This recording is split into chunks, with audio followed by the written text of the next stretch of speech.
Yang paling sulit dirubah manusia itu adalah inersia mentalnya. Inersia mentalnya. Kalau sudah begitu, ya ingin begitu. Tidak bisa dirubah. Nah, yang tidak bisa diubah jelas sulit untuk mengalami perubahan. Oke. Suka nimbang badan kan? Oke. Nimbang badan, apalagi yang takut gemuk, sering nimbang badan. Makin sering nimbang badan, makin gemuk. Karena apa? Takut gemuk. Itu hukum tarik menarik. Jadi karena di otaknya ada kata gemuk, maka dia akan menarik semua potensi gemuk. Akibatnya apa? Akibatnya ya gemuk. Itu karena pikiran. Nah, hasil timbang badan apa? 56 kg. Betul? 70 kg. Betul? 80 kg. Apa sih sesungguhnya itu? Pernah nanya nggak? Nggak pernah nanya. Kalian nggak pernah nanya. Tapi Newton karena ilmuwan dia nanya, apa sih massa itu? Gitu. Newton itu nanya. Karena nanya ada jawaban dari semesta. Apa massa itu? Ternyata massa adalah ukuran kemalasan suatu benda terhadap gerakan. Ulangi, massa adalah ukuran kemalasan suatu benda terhadap gerakan.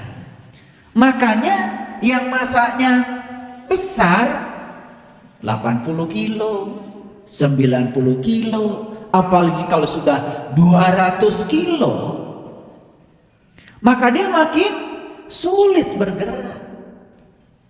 Jadi massa itu sebenarnya ukuran kemalasan suatu benda terhadap gerakan. Tetapi sesulit-sulitnya inersia fisik, ya masih bisa. Yang paling berbahaya kalau inersia mental. Nah, kurus sih badannya, masanya cuma 46 kilo, tapi sulit berubah. Itu inersia mental, lebih berbahaya itu, karena susah dirubah. Gitu. Saya sudah sholat kok 5 rakaat, 5 waktu 17 rakaat, gak pernah tinggal kok. Tetapi tidak ada yang berubah. Marahnya tetap, jahilnya tetap, dendamnya tetap, protesnya tetap, ngeluhnya tetap. Gak ada yang berubah. Ngomongin kejelekan orangnya tetap. Tetapi dia merasa sudah melakukan sesuatu. Itu inersia mental. Kalau orang yang sadar, segera sadar. Loh, kalau begini sholat saya ada yang salah kayaknya nih. Karena sholat itu harusnya bisa mencegah saya dari perbuat keji dan mungkar. Loh, kok saya masih seperti ini padahal sudah sholat. Nah, orang yang semacam itu sadar pada dirinya akan mengalami perubahan. Oh, kalau begitu saya mau cari ilmu dong, ilmu tentang sholat. Kali aja ada orang yang bisa ngajarin. Karena dia menyadari dalam kegelapan, maka dia percaya di tempat sana ada tempat yang terang. Tapi orang yang tidak menyadari dia di tempat gelap, selamanya tinggal saya di tempat yang gelap, tidak pernah merindukan cahaya. Paham? Oke. Nah, kalau di laboratorium saya punya meja, namanya meja, kalau bahasa Inggrisnya air table dynamic. Jadi meja udara namanya. Jadi saya praktekkan ke mahasiswa. Saya tiupkan pakai blower udara dari bawah, karena mejanya dilubangi teratur. Saya letakkan sebuah benda, pulpen misalkan yang di saku saya taruh. Pulpen ini saya sentring sedikit, terus aja bergerak, gak berhenti-berhenti. Karena kalau benda sudah bergerak, akan semuanya bergerak. Loh, kenapa? Kalau benda kita mendorong meja, toh tidak bergerak terus? Ya karena ada gesekan antara meja dengan lantai. Itu yang menyebabkan dia tidak bergerak. Kalau dilicinkan akan bergerak selamanya. Karena ada gaya lain, bukan satu-satunya gaya yang bekerja pada benda. Baik, saya ambil kesimpulan supaya tidak terlalu dalam. Jadi ada sifat kelembaman. Kalau benda yang asalnya diam akan selamanya diam, kalau bergerak akan terus bergerak.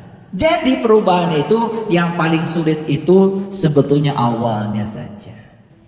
Paham? Oke, itu namanya sifat inersia. Jadi inersia ada dua, ada inersia fisik, ada inersia mental. Nah, ada hukum kedua Newton. Nah, hukum kedua ini saya tidak akan bahas karena terlalu ruwet.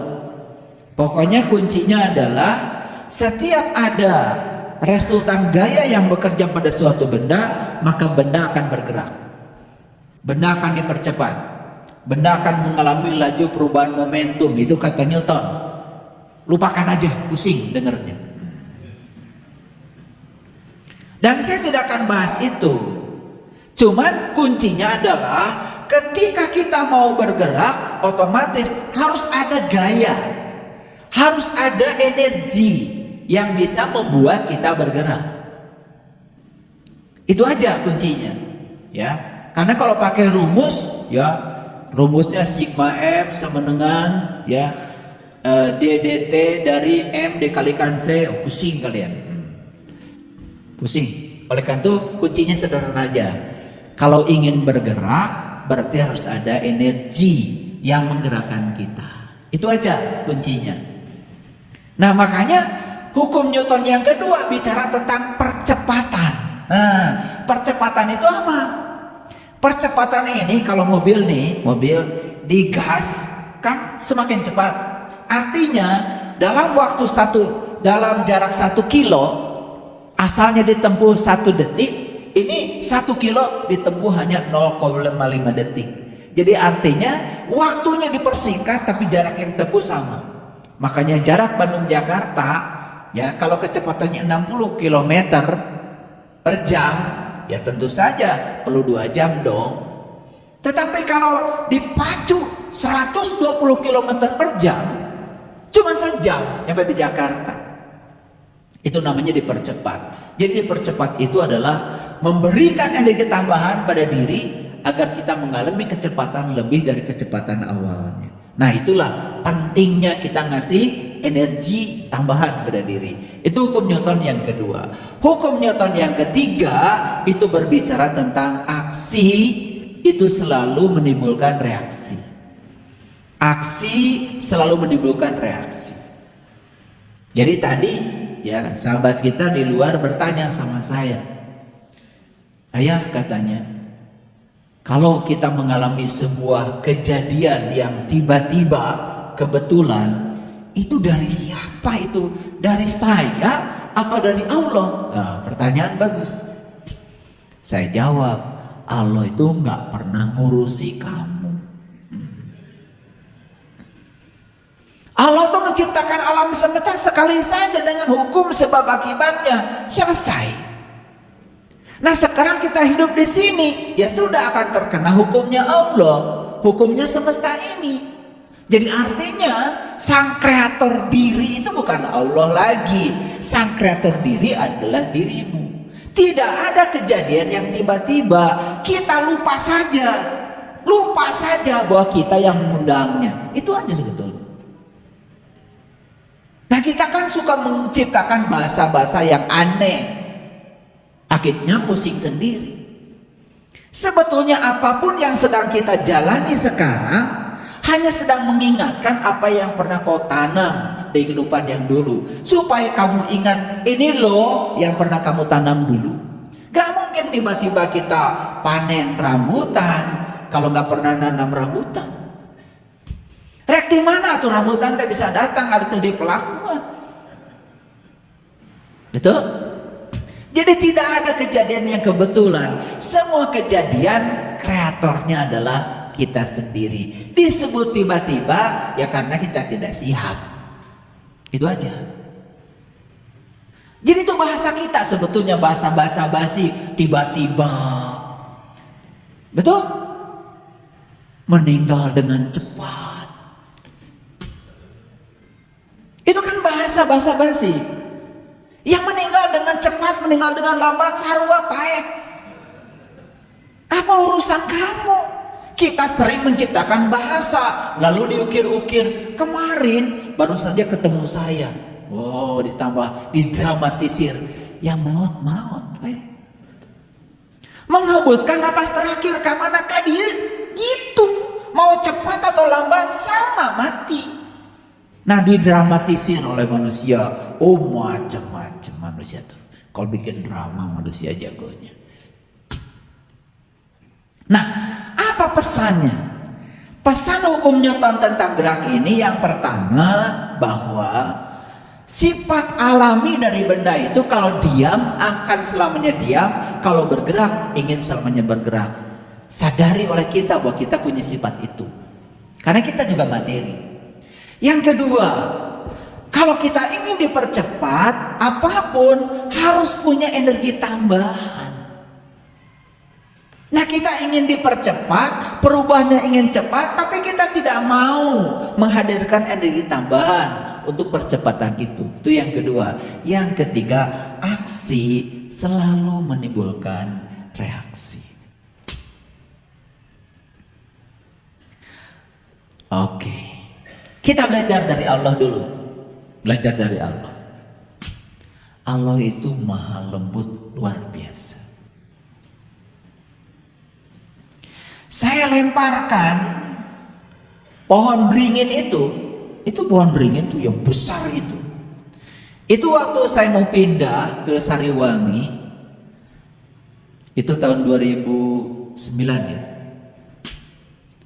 Karena saya nggak bawa apa-apa, jadi saya pindah rumah nggak mau bawa apa-apa, repot. Biar baru semua. Jadi termasuk pot-pot bunga itu nggak saya bawa.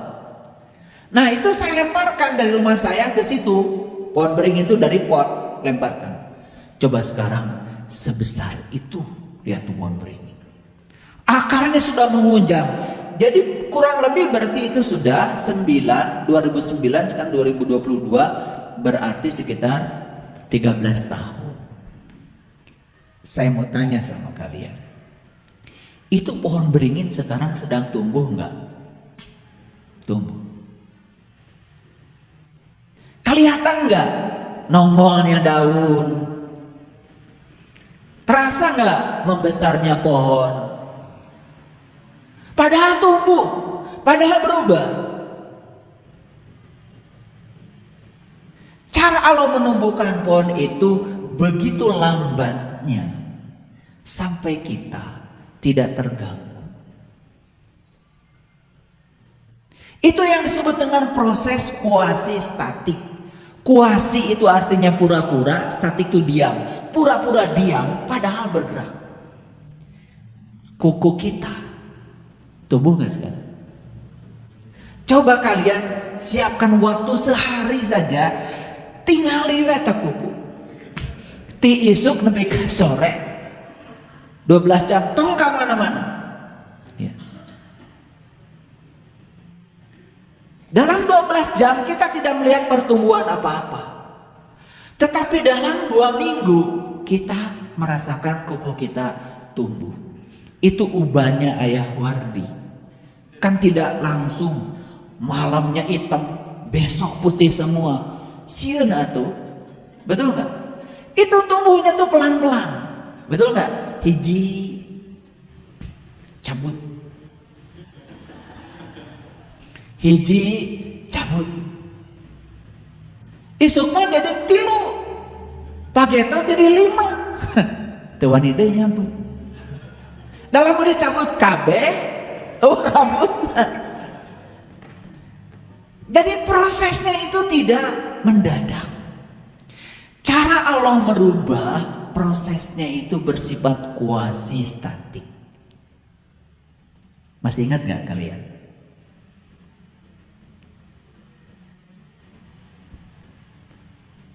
Tumbuhnya tubuh kita.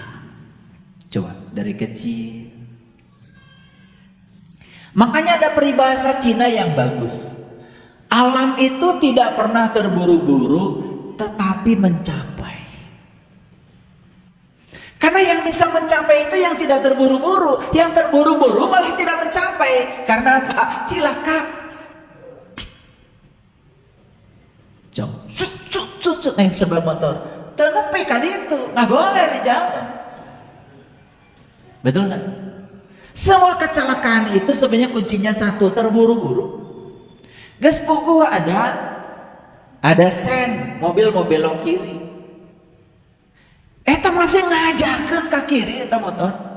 Yang ngagubrak, tenepi kan itu karena terburu-buru. Alam mengajarkan tidak terburu-buru, tapi kan mencapai. Kita kalau belajar dari alam itu luar biasa sebetulnya.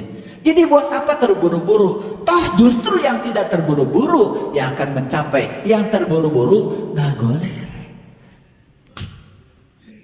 Betul nggak? Terburu-buru pengen kaya, akhirnya kan di penjara. Ngerti maksud saya? Yang santai, jualan, menikmati setiap hasil, jualan bawang, tenang aja. Satu hari 2 toples, tenang aja. Gak menipu orang, ya aman. Semua yang terburu-buru malah justru tidak mencapai. Yang mencapai itu justru yang tidak terburu-buru. Alam itu mengajarkan seperti itu. Paham sampai sini? Oke. Ini belum masuk nih, belum masuk ke judul kita, belum. Ini masih saya coba memberikan pengertian dasar supaya masuknya nanti lebih mudah. Baik, sekarang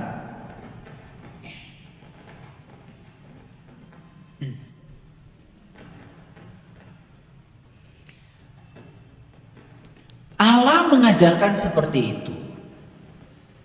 Yang paling berbahaya itu kalau kita tidak sadar ketika kita melihat sebuah perubahan. Contoh, kita melihat foto waktu kecil. Lucu kan? Lucu nih saya waktu kecil. Umur 3 tahun, imut. Gitu. Begitu lihat kaca cermin, sekarang amit jadinya. Ya, ketika kita tidak siap melihat bahwa kita sudah berubah sebesar itu. Tapi alam ketika mengubah itu prosesnya demikian lambat. Makanya ada salah kaprah di dunia keyakinan kita. Katanya jangan difoto, haram. Ini salah kaprah memahami. Padahal yang berbahaya itu bukan fotonya. Karena tidak ada foto tentang masa depan. Foto itu selalu tentang masa lalu. Mau ningali foto teh sok inget tuh baheula. Jadi kita hidup ke masa lalu itu yang haramnya. Ingat ke masa lalu itu haram. Fotonya mah enggak. Ada mahasiswa saya, dia melukis, dia tunjukkan kepada saya, Pak ini lukisan saya juara waktu SMA, mahasiswa di UPI. Saya tanya kenapa kamu sekarang gak melukis lagi? Saya diajarkan guru agama saya, Pak, kalau melukis itu ternyata haram. Hayang panggih taja guru agama. Itu bakat yang luar biasa. Dia itu melukis itu luar biasa. Dia udah jadi juara di Jawa Barat ini, juara melukis. Di stop oleh guru agamanya, katanya melukis itu haram, lukisan itu haram. Itu salah kaprah memahami. Yang haram bukan lukisannya, bukan. Kan lukisan itu seperti patung, tara rubah. Yang haram itu bukan lukisannya, sifat yang statiknya, sifat yang tidak mau berubahnya. Kayak patung tuh nggak haram, yang haram tuh sifatnya. Patung Pak Karno di sana Soekarno-Hatta dengan Bung Hatta diresmikan waktu itu begini telunjuknya, tapi kayeuna kieu we terobah. Sifat yang tidak mau berubah itu yang berbahayanya. Jadi yang harus dikampakin itu bukan patung yang di luar diri, sifat mental kita, inersia mental kita, nu hese dirobahna teh eta. Itu yang haram. Jadi kita ini menerjemahkan sesuatu, aduh, ceroboh, sologoto. Anak-anak didik kita dikasih racun-racun model gitu, kan kasihan. Patung itu karya seni luar biasa. Saya punya teman, dia pematung, didatangi serombongan orang yang mengatakan dirinya sudah soleh, dan datang ke rumah teman saya itu tujuannya adalah mau demo. Sampai di rumah teman saya itu demo betul, dan dia bilang, "Bapak ini berhenti bikin patung. Kenapa? Kalau Bapak bikin patung terus, malaikat tidak masuk rumah Bapak." Teman saya malah bersyukur, semoga yang tidak masuk ke rumah saya, katanya, malaikat pencabut nyawa.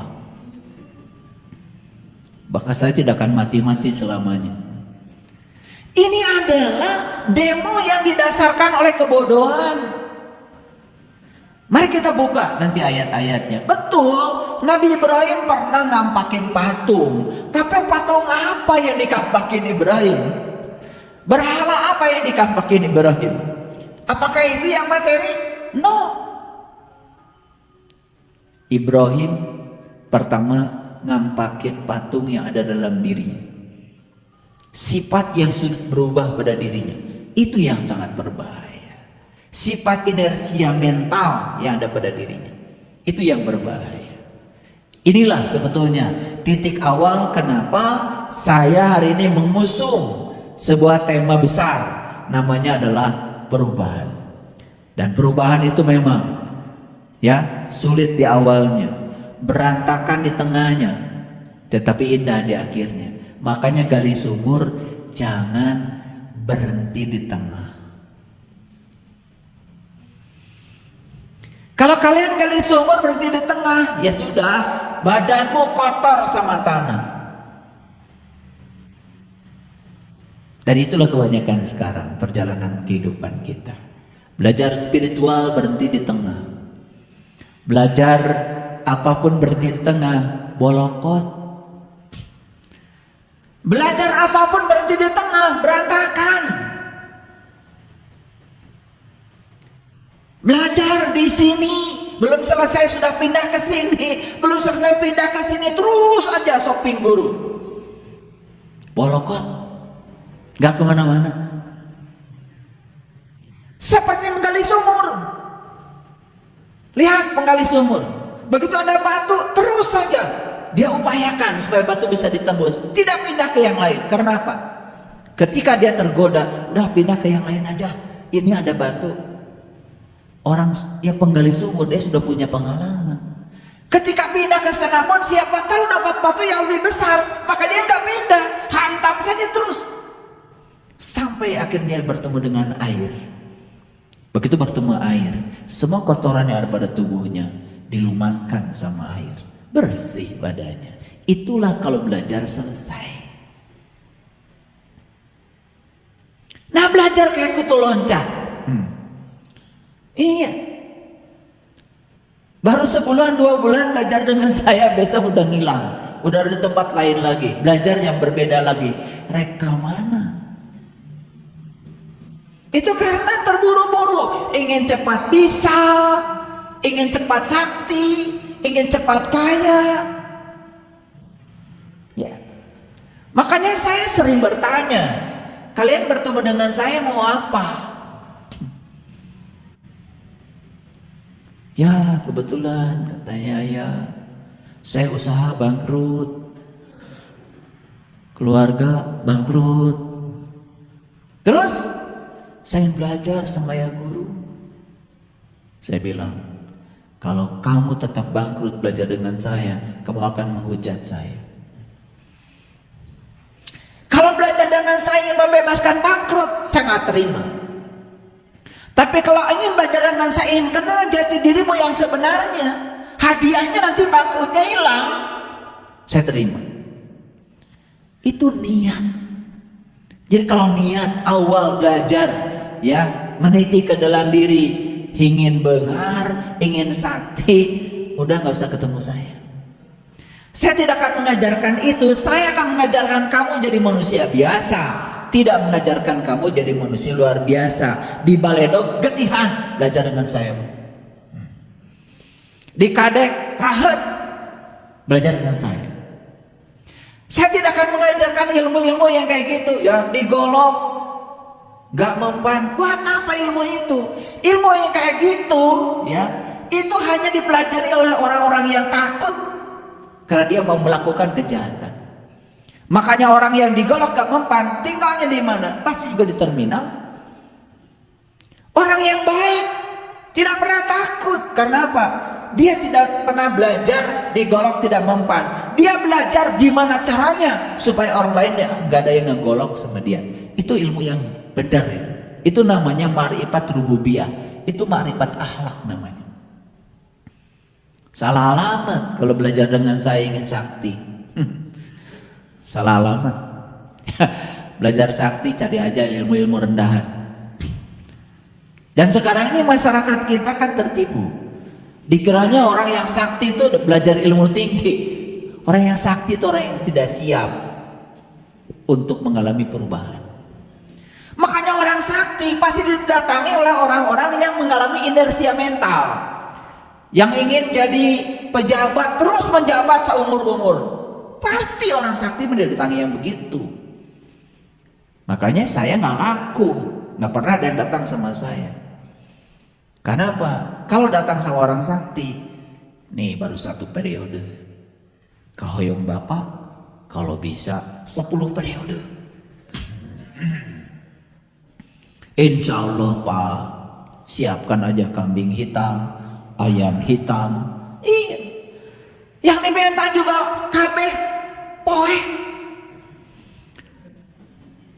Syaratnya aja udah gelap semua kok. Betul nggak? Nggak sadar kalau itu adalah kegelapan. Kalau datang sama saya, paling juga Pak, hidup itu berubah Pak, bahkan akan berakhir. Paling begitu. Siapkan aja diri Bapak besok kalau tidak jadi lagi. Kalau belajar dengan saya begitu. Makanya nggak laku, nggak ada yang datang sama saya. Saya justru mengajarkan gimana caranya orang ini siap menerima perubahan. Orang bodoh mengajarkan gimana caranya orang ini melekat pada kenyamanan dan tidak siap menerima perubahan. Kan ujung-ujungnya siap atau tidak siap tetap baik orang. Siap tidak siap tetap aja mati. Saya tanya, kalian udah siap mati nggak? Kan nggak penting. Yang siap mati nggak siap mati kan mati juga. Ngerti maksud saya? Bedanya kalau orang yang siap mati, ya itu kan lebih tenang. Itu aja kok. Nah ini ilmu yang tinggi nih, ilmu akhlak namanya itu. Tapi ini tidak ada peminatnya. Kalau ilmu-ilmu kesaktian saya buka, ya di silet temampan, pasti jutaan yang datang ke saya. Betul nggak? Jutaan yang datang ke saya. Apalagi diimplik-implikan ya bahwa penghar ngadadak. Pasti datang itu. Semua orang pasar datang semua ke saya. Gimana caranya supaya dagang laku? Hari dagang mah cuma 2 hukumnya, kadang laku, kadang tidak, gitu aja. Kalau datang ke saya, siap-siap kadang-kadang laku, kadang tidak. Paling juga begitu. Ataupun gitu membawa dia. Gitu. Padahal ini yang disebut dengan ilmu sejati. Hidup di alam nyata. Karena apa? Dualitas itu bukan untuk ditandingkan, tapi disandingkan. Kita akan merasakan nikmatnya ada ketika kita pernah tidak ada. Makanya pengumuman dari saya nih, ya, kalau pernah kaya, ya, jangan ingat-ingat. Kalau pernah miskin, ingat-ingat. Tuh pesan dari saya. Kalau pernah kaya, tolong diingat. Tolong diingat. Hayo we ngobrolkeun ke batur, abdi mah baheula kieu baheula. Makanya kalau pernah benar, lupakan. Kalau pernah kaya, lupakan. Kalau pernah jabatannya tinggi, lupakan. Tapi kalau pernah sengsara, ingat-ingat. Ya, ingat-ingat. Supaya ada rasa syukur. Nah, karasana ayat teh pernah orang geus ngarasakeun Allah. Itu sebetulnya. Jadi dualitas itu bukan untuk ditandingkan, tapi untuk disandingkan. Itu dua sisi mata uang yang sama. Itu namanya kebenaran. Jadi saya tidak akan mengajarkan melawan hukum alam. Justru saya akan mengajarkan gimana caranya kalian adaptif terhadap hukum alam. Makanya manusia cerdas adalah manusia yang adaptif terhadap perubahan. Itu manusia cerdas. Saya tidak bicara orang pintar. Malah orang pintar melolobana. Horea berubah. Kalau sudah menduduki jabatan tertentu, hayang saneng-neng di dini.